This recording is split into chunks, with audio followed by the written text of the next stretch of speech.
नमस्कार दोस्तों, Gyandeep private ITI Haridwar की ऑनलाइन क्लासेज में आपका स्वागत है। तो आज हम बात करेंगे जिस टॉपिक की, तो वो टॉपिक है लॉसेज का, जिसके हमने पहली क्लास में भी बात की थी कि जो लॉसेज होते हैं ट्रांसफॉर्मर में वो कितने प्रकार के होते हैं।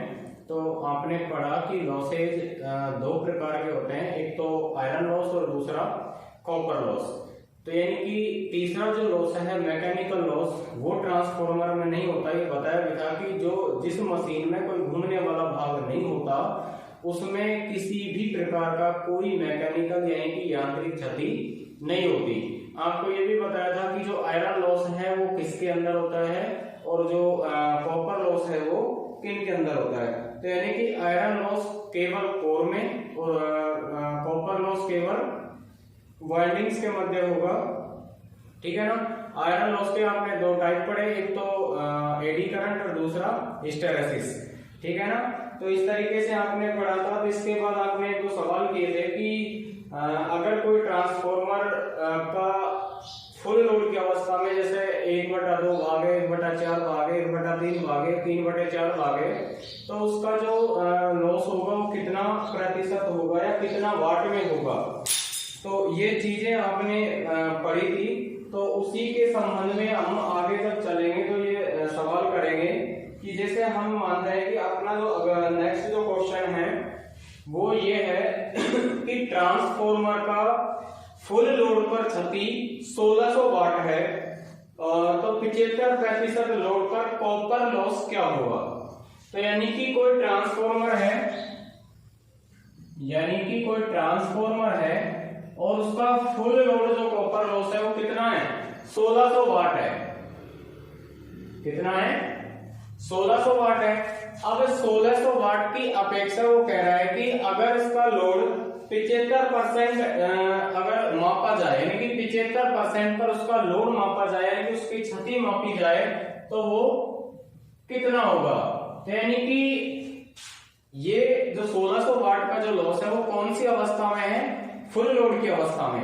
अब ये माप किसका मापन करवा रहा है, 75% लोड पर, यानी कि 75% लोड पर जो लॉस होगा वो कितना होगा, ठीक है ना। तो यानी कि जब 75% होगा तो 75% कितना भाग होता है। अगर 75 को भाग निकालेंगे तो 75 बटे कितने हो जाएगा, 100%, का 100 आ जाएगा, बराबर 25 की 75, 25 चौका 100, कितना भाग आया, 3/4 भाग। कितने भाग आया, 3/4 भाग। अब इसका पूरे फुल में से 3/4 भाग जब निकालेंगे तो क्या करेंगे, यानी कि एक भाग है इसका, यानी कि जो फुल की अवस्था है यानी कि इकाई की अवस्था, उसमें से कितना भाग ले रहा है, 3/4। अगर निकालेंगे तो क्या करेंगे, 4 का एलसीएम लेंगे, यहाँ बटे में 1 करेंगे तो क्या होगा, 4 - 3 बराबर क्या आ जाएगा, 1/4।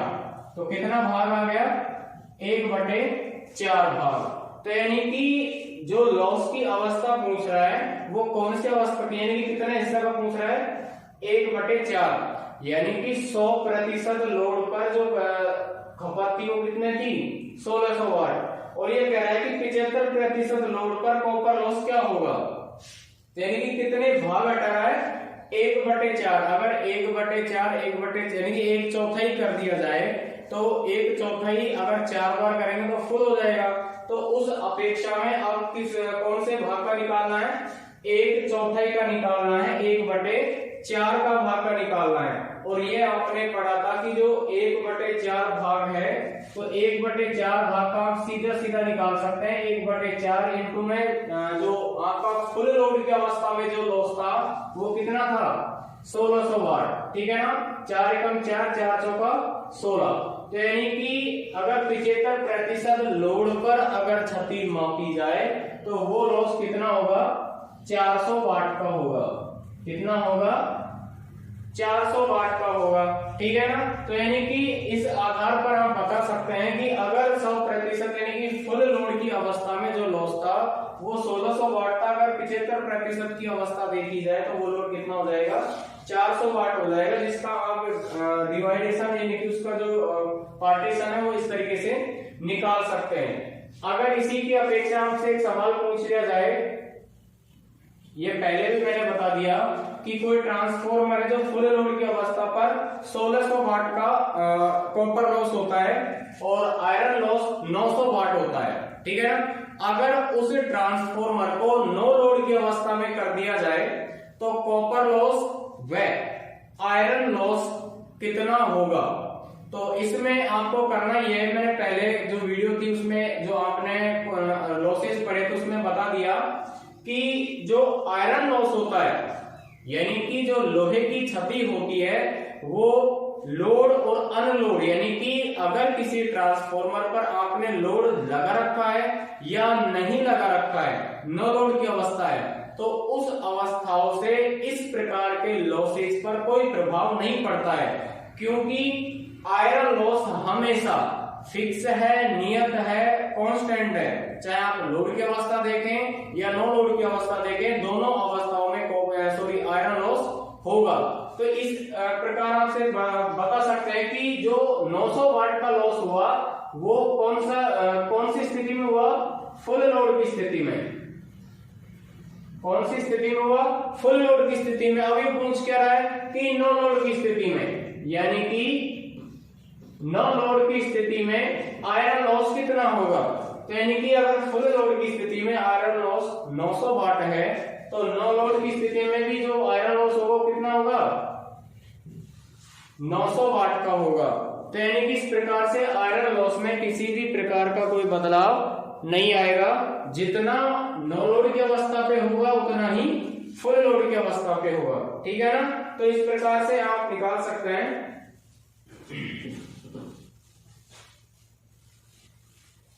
और ये मैंने पहले भी आपको बताया था कि आयरन लॉस पर लोड की अवस्था और नो लोड की अवस्था इसका कोई सीधा प्रभाव इस पर नहीं पड़ता है। चाहे आप लोड की अवस्था रखें नो लोड की अवस्था रखें तो उसमें जो आयरन लॉस होगा वो स्थिर है, वो दोनों अवस्थाओं में समान होगा, ठीक है ना।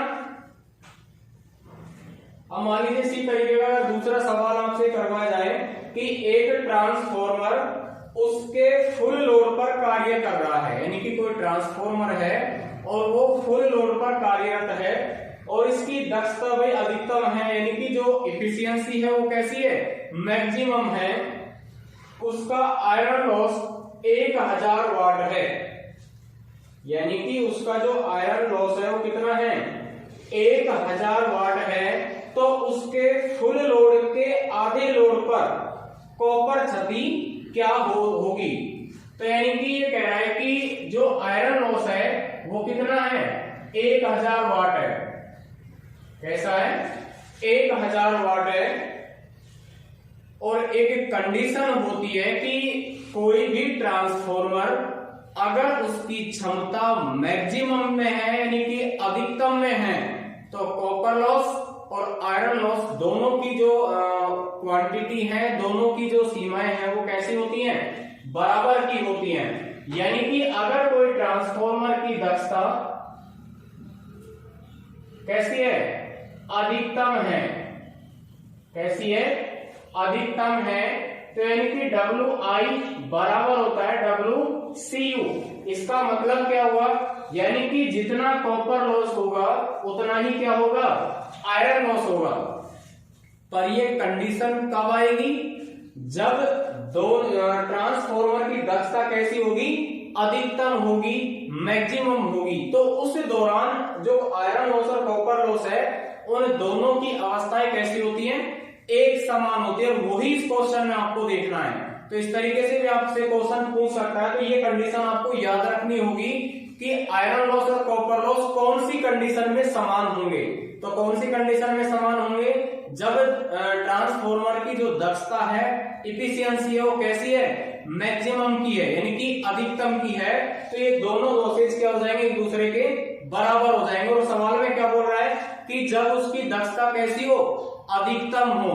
तो अधिकतम दक्षता जब वो बोल रहा है और केवल जो लॉस है वो किसका दे रहा है, आयरन का दे रहा है। अब पूछ किसका रहा है, अब यानी कि वो पूछ रहा है कि उसके फुल लोड के आधे लोड पर कॉपर लॉस कितना होगा। तो यानी कि इसका सवाल ये कि कोई ट्रांसफॉर्मर है वो अधिकतम लोड पर कार्यरत है और अधिकतम दक्षता पर कार्यरत होने के कारण उसमें जो आयरन लॉस है वो कितना है, 1000 वाट है। कितना है, 1000 वाट है। और उसके फुल लोड के आधे लोड पर कॉपर लॉस कितना होगा, ये वो पूछने की कोशिश कर रहा है। तो उसमें कॉपर लॉस की कोई क्वांटिटी नहीं दी, यानी कि उसमें कोई लॉस नहीं दिया कि कॉपर लॉस का कितना लॉस हो रहा है। तो ये आपको ज्ञात करने के लिए पहले कंडीशन का जानना बहुत जरूरी है कि जब ऐसे प्रकार के जब सवाल आएंगे तो उनमें आपको ये याद रखना अति आवश्यक है कि इन प्रकार के ट्रांसफॉर्मर जिनकी दक्षता अधिकतम होती है उनमें आयरन लॉस और कॉपर लॉस दोनों राशियां एक समान होती हैं। तो उसी लैंग्वेज का इसमें प्रयोग किया गया है कि जो मशीन है उसकी दक्षता कैसी है, अधिकतम है, तो दोनों की राशियों यानी कि जो लॉसेज की राशियां हैं वो कैसी हो गई, एक समान हो गई। अब उसने आयरन लॉस की राशि दी है तो हम कॉपर लॉस की राशि भी कितना मानेंगे, वही 1000 वाट का मानेंगे। यानी कि अगर ये आयरन लॉस है तो कॉपर लॉस भी कितना मानेंगे, 1000 वाट का मानेंगे। अब वो क्यों मानेंगे, क्योंकि जो दक्षता कैसी है, अधिकतम है और अधिकतम दक्षता होने के कारण आयरन लॉस और कॉपर लॉस की जो क्वांटिटी है, जो मात्रा है वो कैसी होती है, एक समान होती है। ठीक है ना। तो अब आपको ये सॉल्व करना है कि जब अधिकतम दक्षता पर जब कॉपर लॉस 1000 वाट है तो उसके आधे लोड पर कॉपर लॉस कितना होगा। और ये चीज आपको मैंने पहले बता दी कि अगर जैसे आधे लोड पे पूछ ले, 1/3 पे पूछ ले, 1/4 पे पूछ ले, तो उसका वर्ग करके जो आपको खपत दे रखी है, यानी चीजत दे रखी है, उससे मल्टीप्लाई कर देते हैं। तो यानी कि इसका जो मेन जो पॉइंट व्यू है वो ये है कि वो पूछ रहे हैं कि आधे लोड पर, आधे लोड का मतलब क्या है, 1/2 लोड पर, यानी 1/2 का वर्ग बड़ा गुना किससे करेंगे, 1000 से। ठीक है ना। तो यानी कि 1 का वर्ग करेंगे 1 आएगा, 2 का वर्ग करेंगे कितना आएगा, 4।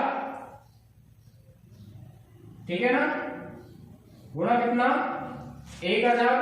ठीक है ना, 4 एकम 4, 4 दूनी 8, 4 पंजो 20, तो कितना आया, 250 वाट। तो इस प्रकार से आप ज्ञात कर सकते हैं कि अगर कोई ट्रांसफॉर्मर अधिकतम दक्षता पर कार्यरत है और उसमें आयरन लॉस 1000 वाट का है तो उसके आधे लोड पर ट्रांसफॉर्मर में कॉपर लॉस का मान कितना होगा। तो यानी कि इसमें आपसे कॉपर लॉस आधे लोड पर पूछ रहा है और आपको कॉपर लॉस नहीं दे रखा कि कॉपर लॉस का मान कितना है। तो ये चीज आपको कंडीशन ये याद होनी चाहिए तो सवाल हो जाएगा।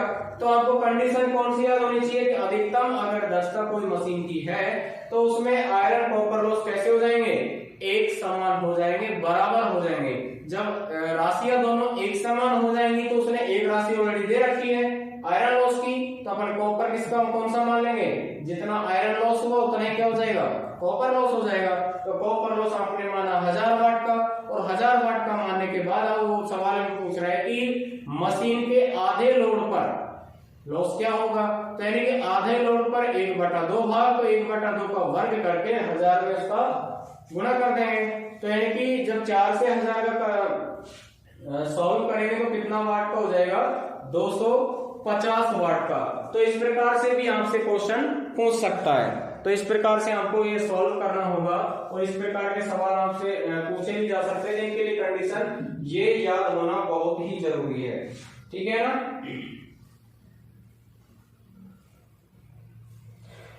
इसके बाद जो नेक्स्ट टाइप का जो क्वेश्चन है वो इस तरीके से पूछ सकता है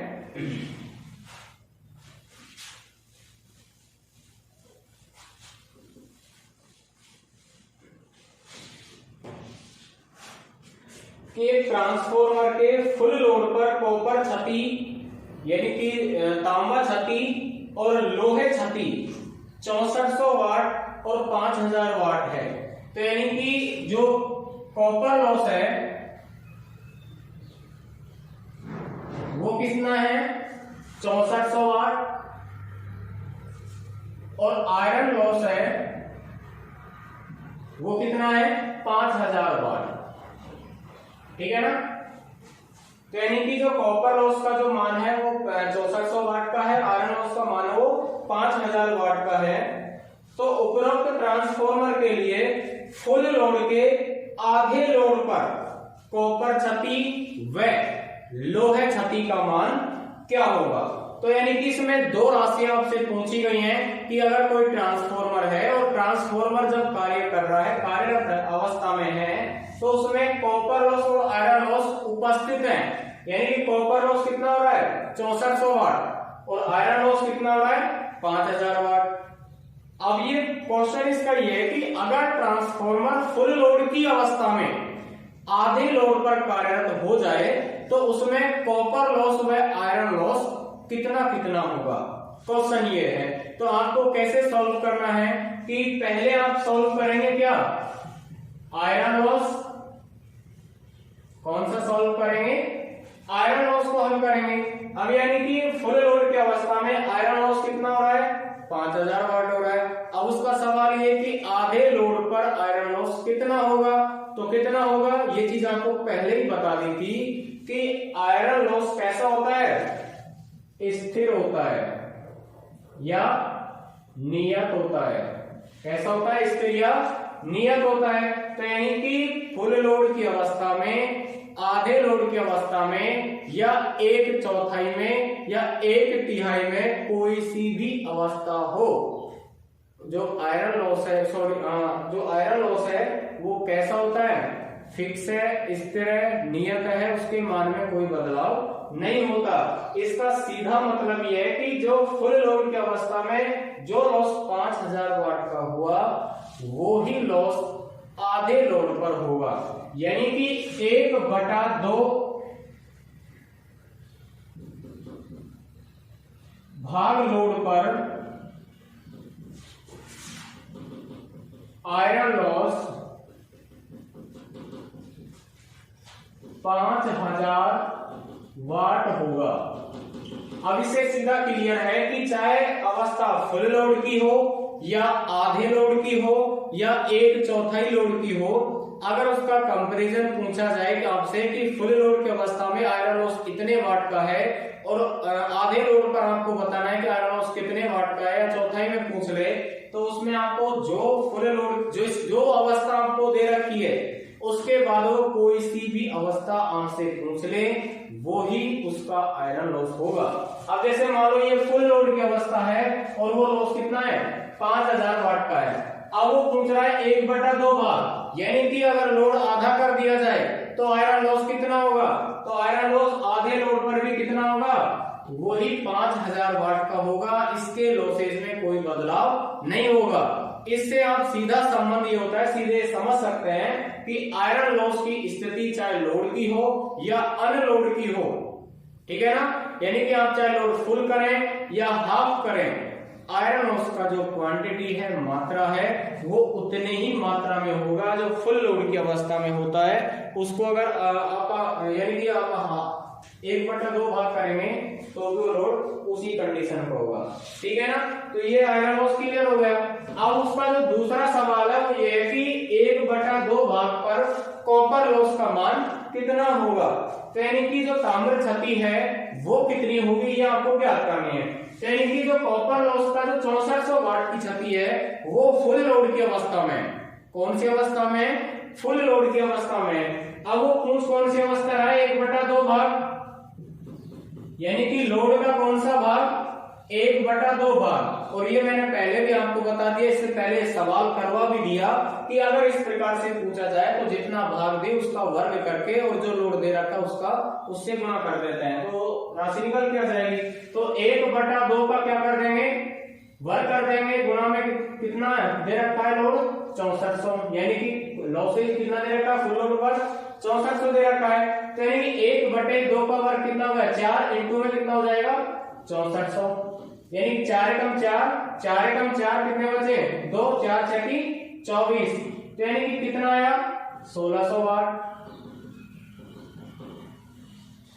तो इस प्रकार से आप ज्ञात कर सकते हैं, यानी कि आयरन लॉस जो फुल लोड की अवस्था में होगा वो यानी कि 1/2 भाग में वही लॉस होगा, और कॉपर लॉस अगर पूछा जाए तो फुल लोड की अवस्था अवस्था में 1/2 भाग पूछ रहा है, तो 1/2 भाग का वर्ग करके उसको जितना खपत उसने यानी कि जितना लॉस उसने दे रखा है उसको उससे मल्टीप्लाई कर देंगे और जो राशि निकल के आएगी वो उस भाग की क्या हो जाएगा, लॉसेज हो जाएगा।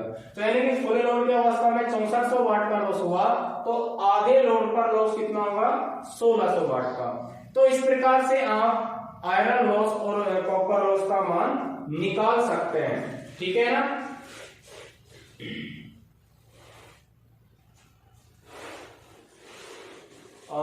बाकी में इसका जो मेन पॉइंट ऑफ व्यू वो यही है कि आपको ये ध्यान रखना है कि इससे पहले जो आपने सवाल किया था उसमें उसने केवल आयरन लॉस की क्वांटिटी दी थी, कॉपर लॉस की नहीं दी, और उसने ये पूछा कि आधे लोड पर कॉपर लॉस कितना होगा, ठीक है ना। तो उसमें आपको केवल आयरन लॉस दिया था, कॉपर लॉस नहीं दिया था। उसके लिए कंडीशन आपको ये ध्यान रखनी है कि यानी कि WI बराबर WCU, इसका सीधा मतलब यह है कि आयरन लॉस बराबर कॉपर लॉस, यानी कि एक अवस्था ऐसी होती है जिसमें आयरन लॉस और कॉपर लॉस दोनों की जो मात्राएं वो कैसी होती हैं, समान होती हैं। पर वो समान मात्राएं कब होंगी, जब ट्रांसफॉर्मर अधिकतम दक्षता पर कार्य करेगा, यानी कि मैक्सिमम इफिशियंसी पर वर्क करेगा, तो ये अवस्था पैदा होगी। और इस अवस्था के दौरान ही इस प्रकार का क्वेश्चन पूछा जाता है, जिससे भ्रमित ना हो, ठीक है ना। तो इस प्रकार से आपको ये चीजें याद रखनी है। अब आपने कॉपर लॉस आयरन लॉस का फॉर्मूला देख लिया, उसको निकालने का एक तरीका देखा, सवाल किए।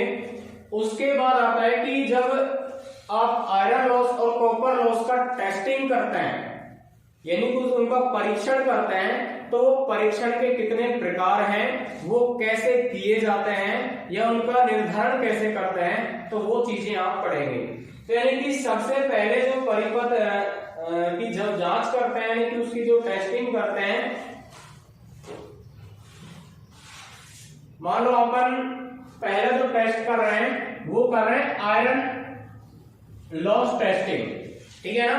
तो इसमें आपको केवल दो बातें याद रखनी है कि आयरन और कॉपर दो ही प्रकार के टेस्टिंग करनी है। तो पहले बात करेंगे हम आयरन लॉस टेस्टिंग की, किसकी करेंगे, आयरन लॉस टेस्टिंग की। तो इस प्रकार की टेस्टिंग में एक ट्रांसफॉर्मर लेते हैं, वोल्ट मीटर, एमीटर लेते हैं, और एक क्या लेते हैं, वाट मीटर। क्या काम में ले रहे हैं, वाट मीटर, ठीक है ना। ट्रांसफॉर्मर केवल एसी पर कार्यरत होता है, डीसी पर नहीं होता, कई बार आपको क्लियर करवा दिया। तो यानी कि ट्रांसफॉर्मर में जो सप्लाई देंगे वो कौन सी देंगे, एसी। अगर एसी सप्लाई इसमें देंगे तो वाट मीटर कौन से टाइप का प्रयोग करेंगे, ये भी मैंने आपको पहले बता दिया। तो यानी कि जो वाट मीटर प्रयोग करेंगे वो करेंगे इंडक्शन टाइप का। कौन सा टाइप का, इंडक्शन टाइप का वाट मीटर प्रयोग करेंगे, जिसमें MCLV 4 बिंदु होते हैं, जिसमें दो कॉइल स्थित होती हैं, प्रेशर कॉइल और करंट कॉइल, ठीक है ना। MC को कॉमन करते हैं, V को समांतर में, L को आगे जोड़ देते हैं। तो इस प्रकार से वाट मीटर के कनेक्शन होते हैं, और प्राइमरी को इनपुट से जोड़ते हैं, और सेकेंडरी जो वाइंडिंग होती है उसको ओपन रखते हैं, उस पर किसी भी प्रकार का कोई लोड स्थापित नहीं करते हैं। तो यानी कि इसीलिए इसको क्या बोलते हैं, ओपन सर्किट टेस्ट। क्या बोलते हैं, ओपन सर्किट टेस्ट बोलेंगे। अगर मान लिया जाए इसकी अगर वाइंडिंग को शॉर्ट कर दिया जाए या लोड से कनेक्ट कर दिया जाए, तो यानी कि जो आयरन लॉस होगा उसके साथ जो लॉस प्रदर्शित वाट मीटर करेगा वो कौन सा करेगा, वाइंडिंग का लॉस भी करेगा, यानी कि कॉपर लॉस भी साथ में देगा। और अपन को केवल लॉस कौन सा ज्ञात करना है, आयरन का। तो यानी कि आयरन का जब लॉस ज्ञात करेंगे तो सेकेंडरी वाइंडिंग को क्या रखेंगे, ओपन रखेंगे, उस पर किसी भी प्रकार का कोई लोड नहीं लगाएंगे। तो इस प्रकार से जो टेस्टिंग की जाती है, यानी कि सेकेंडरी वाइंडिंग को ओपन करके जो टेस्टिंग की जाती है वो टेस्टिंग कहलाती है आयरन लॉस टेस्टिंग, ठीक है ना। अब इसका जो दूसरी अवस्था है, दूसरा जो प्रयोग है वो है short circuit test. Short circuit test का मतलब क्या है, यानी कि सेकेंडरी वाइंडिंग है उसके जो टर्मिनल है उनको लोड से संयोजित कर दिया जाता है, यानी कि लोड से जोड़ दिया जाता है, जिसके माध्यम से सेकेंडरी वाइंडिंग वर्क करेगी, कार्य करेगी, और उसकी सीधा मापन कौन करेगा? वाट मीटर करेगा। तो इस प्रकार से आप बोल सकते हैं कि जिस परिपथ में या जिस परीक्षण में सेकेंडरी वाइंडिंग ओपन रखी जाए और उसका मापन करेंगे तो वो टेस्टिंग, वो परीक्षण कहलाएगा आयरन लॉस परीक्षण या iron test circuit, iron loss test circuit. और जिस परिपथ में ट्रांसफार्मर की सेकेंडरी वाइंडिंग को लोड से संयोजित करने के बाद जो टेस्टिंग की जाती है वो कहलाती है शॉर्ट सर्किट टेस्टिंग। आपसे दो प्रकार से पूछ सकता है,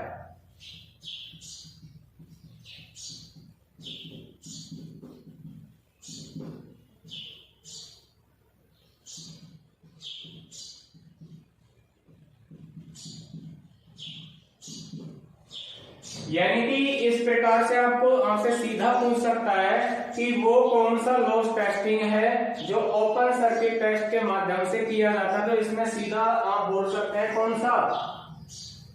आयरन लॉस, यानी कि वो कौन सी क्षति है जिसके माध्यम से सर्किट ओपन रखा जाता है, तो वो कौन सा है?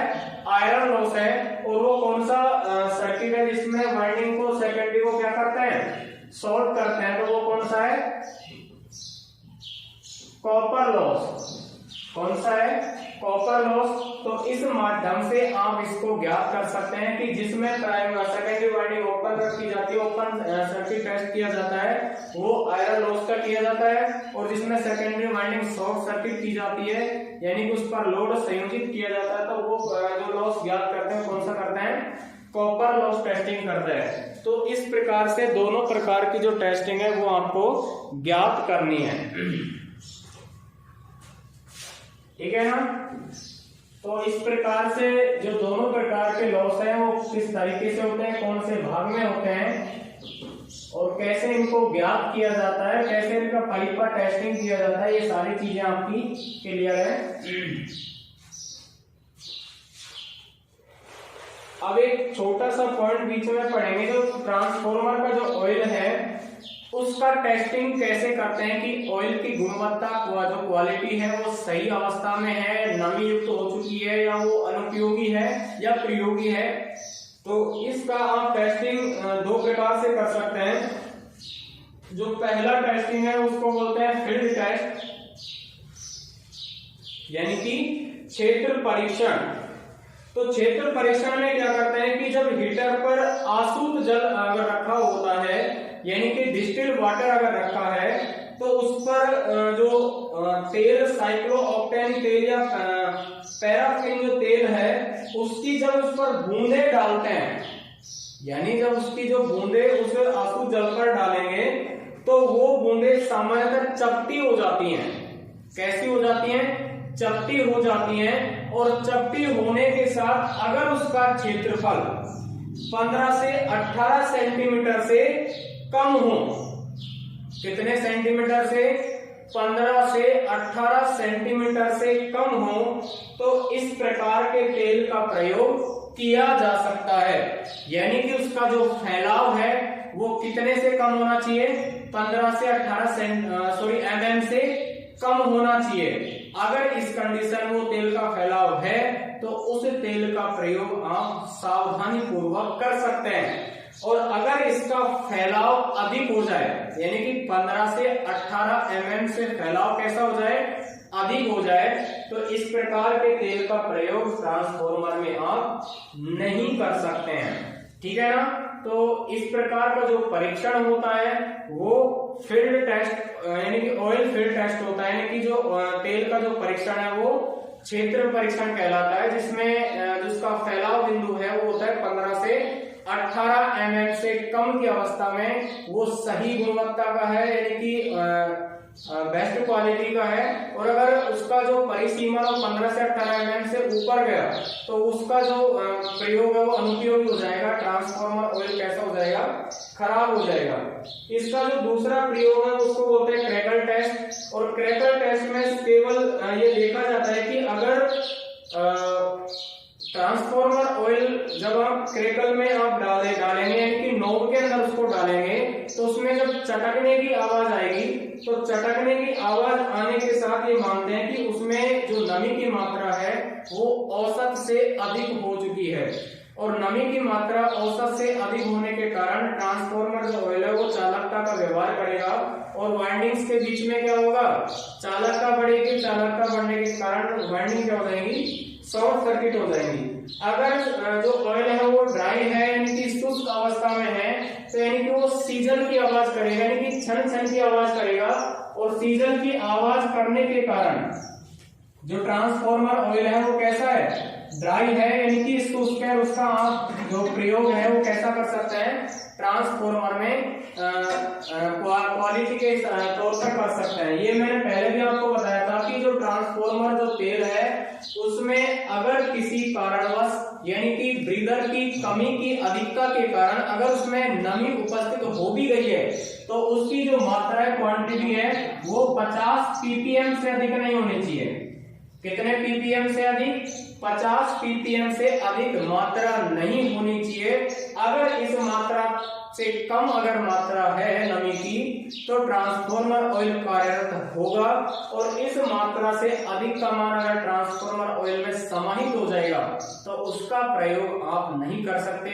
उसमें नमी अधिकता होने के कारण परिपथ शॉर्ट सर्किट की अवस्था की ओर चला जाएगा। ठीक है ना। तो इस प्रकार से जो ट्रांसफॉर्मर होता है उसका जो ऑयल है उसकी टेस्टिंग करते हैं और उसका प्रयोग किया जाता है। ठीक है ना। अब उसके बाद जब हम पढ़ेंगे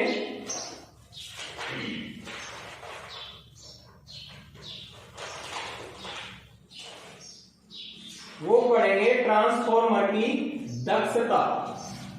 क्या पढ़ेंगे, ट्रांसफॉर्मर की दक्षता, एफिशिएंसी।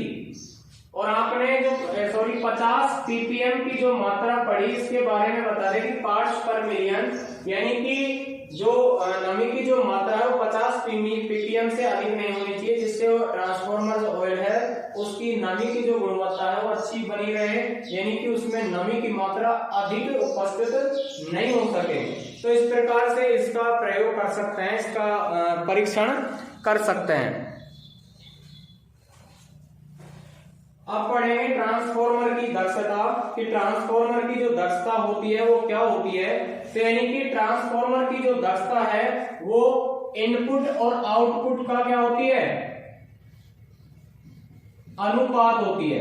क्या होती है, इनपुट का और आउटपुट का अनुपात होती है। यानी कि जब आप आउटपुट में इनपुट का भाग देंगे तो इससे जो राशि निकल के आएगी वो कौन सी निकल के आएगी, दक्षता की, यानी कि उसकी एफिशिएंसी, यानी कि इसका सीधा संबंध ही होता है कि आपने किसी मशीन को कितना इनपुट दिया और इतना इनपुट देने के बाद उसने क्या आउटपुट प्राप्त करवाया, तो वही उसकी क्या हो जाएगी, दक्षता हो जाएगी। कि आपने कितना उसको ऊर्जा दी जिसके माध्यम से उसने कितना वर्क किया, तो वही क्या हो जाएगी, उसकी दक्षता हो जाएगी। अगर मान लीजिए इसको प्रतिशत में निकालना होगा तो गुणा किससे कर देंगे, 100 से कर देंगे। किससे कर देंगे, 100 से कर देंगे। अब ये मानते हैं कि जो ट्रांसफॉर्मर होता है उसकी जो दक्षता होती है, एफिशिएंसी होती है, वो होती है 92 से 98%, यानी कि 92 से 98% के लगभग मानते हैं। और एक जो ट्रांसफॉर्मर होता है उसकी मानते हैं 99, यानी कि 99% उसकी दक्षता मानते हैं। तो यानी कि जो अधिकतम मैक्सिमम जो मान की जो दक्षता मान रहे हैं उस ट्रांसफॉर्मर को कहते हैं आइडियल ट्रांसफॉर्मर, आदर्श परिणामित्र। कौन सा परिणामित्र, आदर्श परिणामित्र। अब ये आदर्श परिणामित्र एक काल्पनिक परिणामित्र होते हैं और बाकी में इसकी जो 99.99% भी दक्षता मानते हैं। तो यानी कि ऐसी कोई मशीन नहीं है जिसमें 0.001% ही लॉस हो, यानी कि 100% इसको मान सकते हैं। यानी कि इसकी जो एफिशिएंसी वो कैसी मान रहे हैं, 100% मान रहे हैं। तो ऐसी कोई मशीन नहीं है जो 100% की दक्षता प्रोवाइड करवा दे।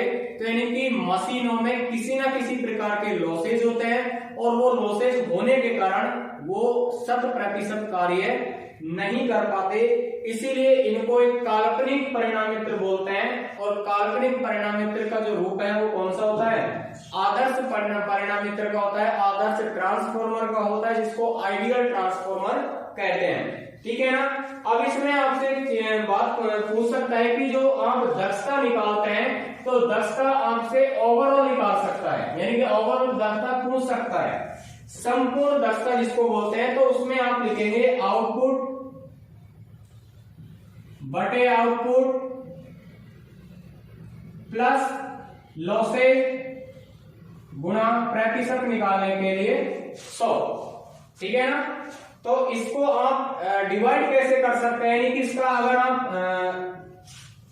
ओपन करेंगे तो आउटपुट में लिख देंगे केवीए cos 5 बटे केवीए cos 5 प्लस लॉसेज। अब लॉसेज के अंदर दो प्रकार के लॉस होते हैं, आपको याद होना चाहिए कि ट्रांसफॉर्मर में केवल दो प्रकार के लॉस होंगे, एक तो आयरन लॉस और दूसरा कॉपर लॉस। तो प्लस में क्या हो जाएगा? Iron loss plus copper loss, प्रतिशत निकालने के लिए 100। तो इस फॉर्मूले का आप प्रयोग करेंगे। ठीक है ना। तो यानी कि केवीए cos 5 बटे KVA cos 5 plus iron loss plus copper loss गुणा में 100, और प्रतिशत निकाल रहे हैं इसलिए क्या लगा रहे हैं? 100 लगा रहे हैं। तो इस प्रकार से जो संपूर्ण दक्षता है, ओवरऑल की जो एफिशिएंसी है वो आप निकाल सकते हैं। ठीक है ना। तो इससे संबंधित जो एग्जांपल्स आते हैं, जो आपसे सवाल पूछे जाते हैं, वो भी आपको कराए जाएंगे। तो यानी कि अपना जो फॉर्मूला है वो यहाँ पे अपन लिख देते हैं केवीए cos 5 बटे KVA cos 5 plus iron loss plus copper loss गुणा 100। ठीक है ना। तो इस फॉर्मूले के द्वारा अपन क्या निकाल सकते हैं? दक्षता निकाल सकते हैं प्रतिशत में। ठीक है ना। अपना सवाल यह है कि कोई ट्रांसफॉर्मर है जिसकी क्षमता है 5 केवीए, ठीक है ना, और वो 0.8 लैगिंग पावर फैक्टर पर काम कर रहा है, यानी कि जो पावर फैक्टर की जो उसकी स्थिति है वो कैसी है? लैगिंग की है, पश्चगामी की है। कितनी संख्या में? 0.8 की संख्या में है, जिसमें कॉपर क्षति 400 वाट और लोहे क्षति 96 वाट है। तो ट्रांसफॉर्मर की दक्षता कितनी होगी? तो यानी कि केवीए की राशि कितनी है? 5 केवीए, ठीक है ना, और 5 का मान कितना है? 0.8,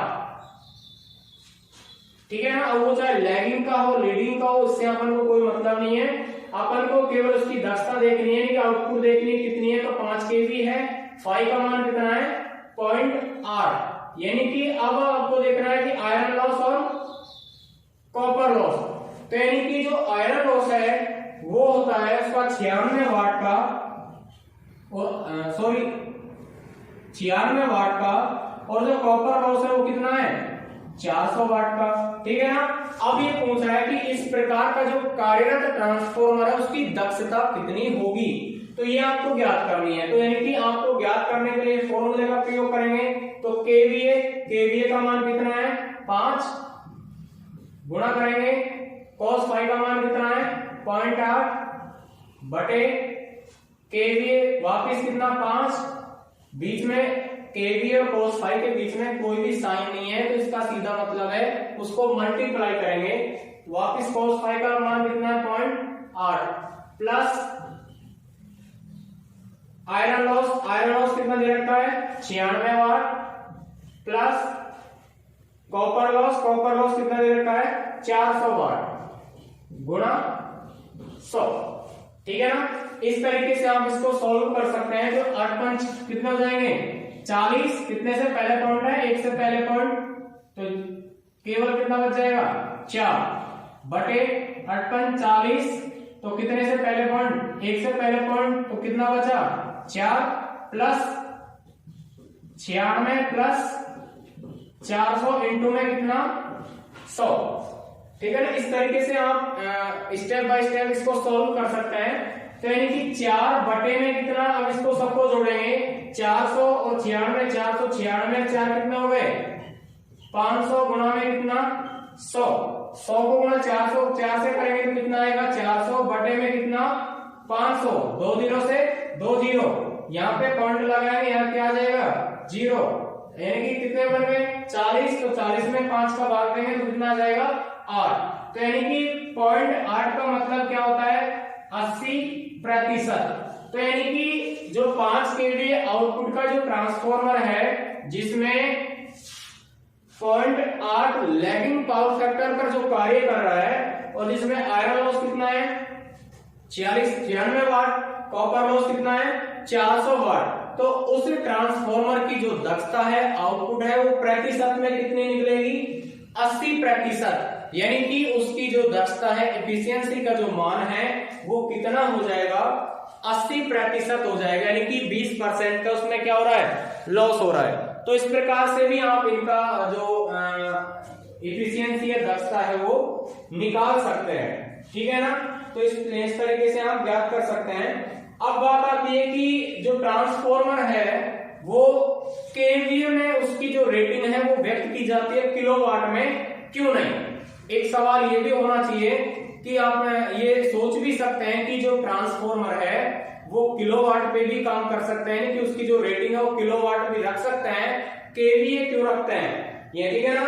तो यानी कि उसका जो केवीए रेटिंग रखने का जो एक रीजन है, कारण है, वो ये है कि जो ट्रांसफॉर्मर की जो पावर है और लोड करंट है वो किस पर डिपेंड करती है। ये सबसे बड़ा इश्यू है कि जो ट्रांसफॉर्मर जो कार्यरत है यानी कि उसकी जो पावर है, उसकी जो शक्ति है, उसका जो लोड करंट का जो मान है वो सीधा सीधा संबंध उसका होता है पावर फैक्टर पर। किस पर होता है पावर फैक्टर पर, ठीक है ना। तो पावर फैक्टर पर डिपेंडेंट होने के कारण ट्रांसफॉर्मर की जो रेटिंग है वो केवीए में व्यक्त की जाती है। किसमें व्यक्त की जाती है केवीए में, यानी कि किलो वोल्ट एम्पियर में व्यक्त की जाती है। तो इस प्रकार से आप ये चीज बोल सकते हो, ध्यान में रख सकते हो कि इनका जो रेटिंग है वो किसमें व्यक्त की जाती है, क्यों व्यक्त की जाती है, ठीक है ना। तो इस प्रकार से आपको ये चीजें याद रखनी है। उसके बाद जो लास्ट टॉपिक आता है वो ये आता है कि जो ट्रांसफॉर्मर है उसका जो समानांतर में जो प्रचालन है वो क्यों करते हैं, उसके एडवांटेज क्या है, यानी कि लाभ क्या है, उसके डिसएडवांटेज क्या है, यानी कि हानियां क्या हैं, उनको क्यों स्थापित करते हैं, स्थापित करने की क्या कंडीशन होनी चाहिए, उनकी शर्तें क्या होनी चाहिए, उनको कैसे जोड़ा जाता है। तो ये सभी चीजें आप पढ़ेंगे, यानी कि जो पढ़ेंगे यानी कि पैरेलल ऑपरेशन ऑफ ट्रांसफॉर्मर, ठीक है ना।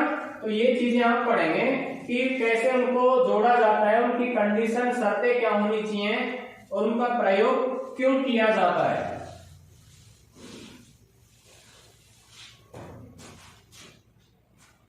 ठीक है ना।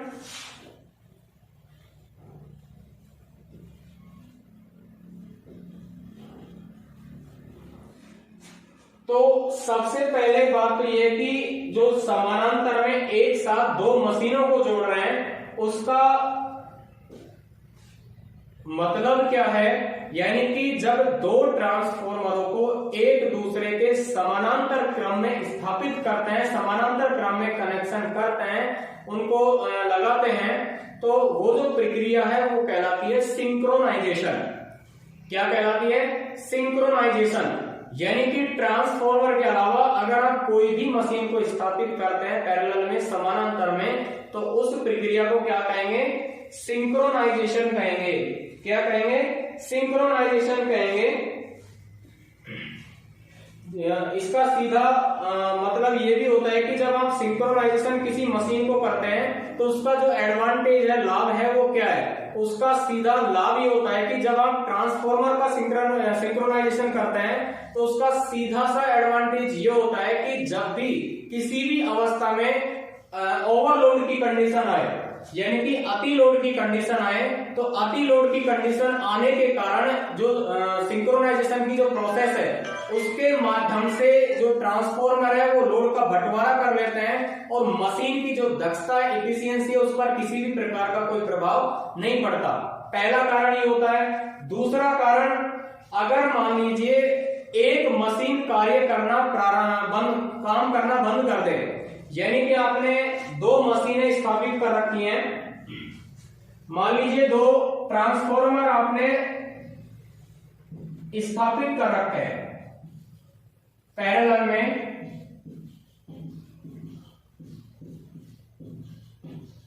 ठीक है ना, इनका सिंक्रोनाइजेशन आपने कर रखा है। अब कंडीशन ये आती है कि मान लो ये ट्रांसफॉर्मर ए है, ये ट्रांसफॉर्मर बी है, ठीक है ना। पहले की अवस्था आपको बताई थी कि मान लीजिए अगर ये दोनों की जो कार्यकारी जो क्षमता है वो यानी कि जो आउटपुट है वो मान लीजिए 10 केवीए कर रहा है, और इस पे 10 की जगह 11 केवीए का लोड अगर बढ़ा दिया जाए, यानी कि 1 केवीए का लोड एक्स्ट्रा हुआ, तो 1 केवीए का जो लोड एक्स्ट्रा हुआ, अधिक हुआ, उसको दोनों ट्रांसफॉर्मर अपने अपने भाग से कर लेते हैं। दूसरी कंडीशन ये होती है कि मान लीजिए ये ट्रांसफॉर्मर ए है, ये ट्रांसफॉर्मर बी है, किसी भी कारणवश मान लीजिए ट्रांसफॉर्मर ए कार्य करना बंद कर दे, ठीक है ना, यानी कि ये खराब हो जाए या कार्य करना बंद कर दे, कोई भी कारण हो सकता है, तो यानी कि जो भी सप्लाई आप जिस भी क्षेत्र में जिस भी फील्ड को आप प्रदान कर रहे हैं उसमें सप्लाई सुचारू रूप से चालू रहेगी, यानी कि सुचारू रूप से प्रगतिशील रहेगी, किसी भी प्रकार की सप्लाई में कोई बाधा उत्पन्न नहीं होगी। तो यानी कि सप्लाई को सुचारू रूप से चलायमान करने के लिए किसी भी प्रकार का अवरोध पैदा ना हो, इन सभी परिस्थितियों से निपटने के लिए जो मशीनों का सिंक्रोनाइजेशन किया जाता है उसका सीधा संबंध ये होता है, ठीक है ना। अब उसके बाद में बात आती है कि जो सिंक्रोनाइजेशन की जो प्रक्रिया करते हैं या किसी भी मशीनों को अगर समानांतर में जोड़ते हैं, जैसे कि अपन ट्रांसफॉर्मर को जोड़ रहे हैं, तो उसकी शर्तें क्या होनी चाहिए, उनकी कंडीशन क्या होनी चाहिए। तो उनकी पहली कंडीशन ये होनी चाहिए, उनकी समान फेज क्रम होना चाहिए, यानी कि फेज सीक्वेंस कैसा होना चाहिए, एक समान होना चाहिए। फेज क्रम या फेज सीक्वेंस, फेज आपसे पूछ भी सकता है कि आपको दो प्रकार के फेज दे दिए, यानी कि एक तो दे दिया आर वाई बी, दूसरा दे दिया वाई बी आर, तीसरा दे दिया बी वाई आर, और चौथा दे दिया आर वाई बी।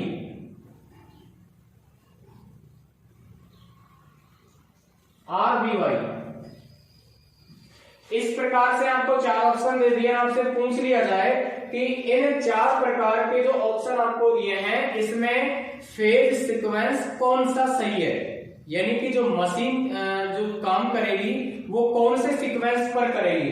तो सीधा आपको इस पर टिक लगाना है कि आर वाई बी, यानी कि रेड येलो और ब्लू का जो फेज क्रम है ये सही फेज क्रम है, ये सारे के सारे जो फेज क्रम वैसे हैं गलत है। तो यानी कि जो फेज सीक्वेंस है वो आर वाई बी का होना चाहिए, और इसका एक आर है वो इसके एक आर के साथ, इसका वाई इसके वाई के साथ, और इसका बी इसके बी के साथ कनेक्ट होना चाहिए, जुड़ा होना चाहिए, यानी कि इस तरीके से फेज का क्रम समान होना चाहिए जिससे मशीनें आसानी से कार्य कर सके। अगर इनका फेज सीक्वेंस आप गलत करेंगे तो दो असमान फेज जब टकराएंगे तो उनके बीच में शॉर्ट सर्किट होगा और मशीनें खराब हो जाएंगी, इसीलिए ध्यान रखना जरूरी है। समान वोल्टेज अनुपात, यानी कि वोल्टेज जो रेगुलेशन है या वोल्टेज जो रेशियो है वो कैसा रखना है, एक समान रखना है, यानी कि जो इनपुट में आप जो वोल्टेज दे रहे हैं उसका जो परिसीमन है वो कैसा होना चाहिए, एक समान होना चाहिए। या जो उनकी आउटपुट वोल्टेज है, जैसे मान लो दो ट्रांसफार्मर आपने सिंक्रोनाइजेशन कर रखे हैं, तो उनका आउटपुट दोनों का वोल्टेज कैसा होना चाहिए, एक समान होना चाहिए, यानी कि वोल्टेज रेगुलेशन कैसा होना चाहिए, वोल्ट का नियमन एक समान होना चाहिए, समान ध्रुवता होनी चाहिए, यानी कि जो दोनों ट्रांसफार्मर आप जो सिंक्रोनाइजेशन में प्रयोग कर रहे हैं उनके बीच में जो विपरीत प्रभाव के जो स्वभाव के जो फेज हैं उनका संबंध नहीं करना चाहिए, यानी कि एक समान के फेज आपको प्रयोग करना है, फेज सीक्वेंस में उनका प्रयोग करना है, ठीक है ना। तो इस प्रकार से जो शर्तें हैं, जो कंडीशन है वो सिंक्रोनाइजेशन में आपको अपनानी है। उसके बाद बात करते हैं कि जो सिंक्रोनाइजेशन कर रहे हैं या उनका समानांतर में परिचालन कर रहे हैं उसके लाभ क्या है, एडवांटेज क्या है। तो उसमें आप बता सकते हैं कि मैंने पहले भी आपको बताया कि एक मशीन अगर कार्य करना बंद कर दे तो दूसरी मशीन सुचारू रूप से कार्य करती रहेगी, किसी भी प्रकार की बाधा उत्पन्न नहीं होगी।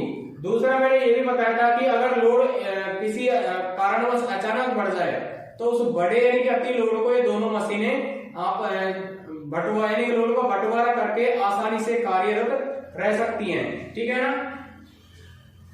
दूसरा, अगर सिंक्रोनाइजेशन का जो एडवांटेज है वो ये भी है कि आप अधिक क्षमता की अगर ट्रांसफॉर्मर स्थापित करना चाहें तो उसका लागत मूल्य कैसा होता है, अधिक होता है। तो यानी कि दो छोटे ट्रांसफॉर्मरों को अगर सिंक्रोनाइजेशन में जोड़ दें, समानांतर में जोड़ दें, तो उन ट्रांसफॉर्मरों का जो लागत मूल्य वो कैसा हो जाएगा, कम हो जाएगा, ठीक है ना। और दूसरे जो लास्ट पॉइंट है वो एडवांटेज का ये है कि जब दो मशीनों को आप सिंक्रोनाइजेशन करते हैं, यानी उनको समानांतर में जोड़ते हैं, एक साथ कार्य करने के लिए उनको स्थापित करते हैं, तो उनकी जो दक्षता है, एफिशिएंसी है, वो भी कैसी हो जाती है, अधिक हो जाती है।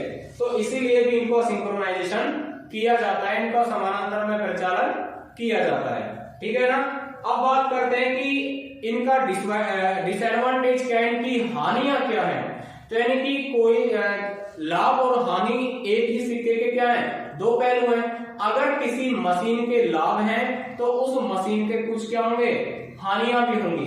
तो उसका डिसएडवांटेज क्या, इसकी हानियां क्या हैं। इसका हानियां ये है कि अगर आप ट्रांसफॉर्मर एक स्थापित करते हैं तो उसके लिए जो जगह की जो आवश्यकता वो कैसी होगी, कम की होगी, ठीक है ना। और अगर उसी की जगह आप दो मशीनें स्थापित करना चाहें तो दो मशीनों के लिए जो जगह है वो कैसी चाहिए, अधिक चाहिए। तो ये कैसा हो जाएगा, डिसएडवांटेज होएगा, जिसको डीमेरिट्स बोल सकते हैं, हानियां कह सकते हैं, ठीक है ना।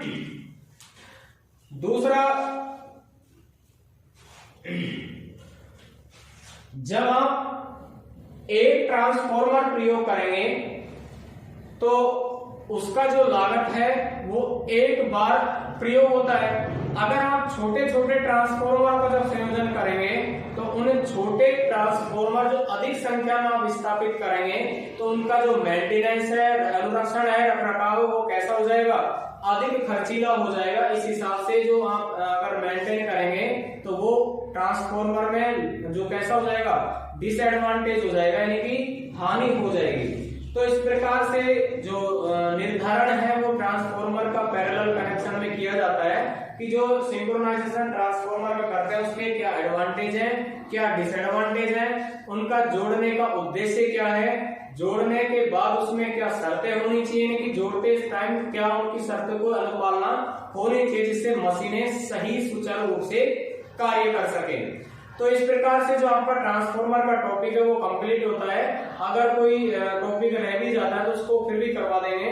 तो इस प्रकार से जितना भी ट्रांसफॉर्मर से संबंधित इसका जो फंडामेंटल है, इसके जो सिद्धांत है, इसके जो वर्गीकरण है, जितने भी पार्ट्स हैं, जितनी भी हानियां हैं, इनकी जो एफिशिएंसी है, दक्षता है, लॉसेज है, कनेक्शन है, ये सारी चीजें आपको बता दी, करवा दी। और जो भी आपके इससे संबंधित न्यूमेरिकल जो बनता है वो आपको करवा दिए कि लॉसेज से संबंधित कैसे होते हैं, यानी कि हानियों से संबंधित जो सवाल आते हैं वो किस प्रकार से आते हैं, या इनकी जब दक्षता आपको निकालनी होती है तो कैसे निकालते हैं। वोल्टा नियमन अगर आपको निकालना है, जिसको वोल्टेज रेगुलेशन बोल रहे हैं, तो वो आपको कैसे निकालना है वो भी आपको बता दिया। तो इस प्रकार से यानी कि जितना इसमें समाहित था वो सारा आपको बताया। तो इस प्रकार से आप पढ़ें, ठीक है। धन्यवाद।